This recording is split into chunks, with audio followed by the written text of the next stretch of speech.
டேய் அசார், கதுவுல சவுண்ட் வருது, வந்து என்னன்னு பாரு. இதோ பாக்குறேன்டா. டேய் கார்த்தி, சாப்பாடு ரெடியா? இன்னும் 10 நிமிஷத்துல ரெடி ஆயிடும். சீக்கிரம். Love you baby. உம்மா உம்மா உம்மா உம்மா உம்மா. டேய் அப்படி வெளியே போய் பேசுறா. ஓகே மச்சான்.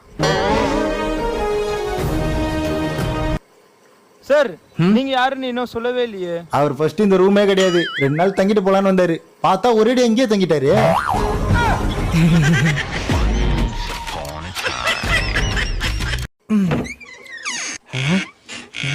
டேய் அசார், கதுவுல சவுண்ட் வருது, வந்து என்னன்னு பாரு. இதோ பாக்குறேன்டா. டேய் கார்த்தி, சாப்பாடு ரெடியா? இன்னும் 10 நிமிஷத்துல ரெடி ஆயிடும். சீக்கிரம். Love you baby. உம்மா உம்மா உம்மா.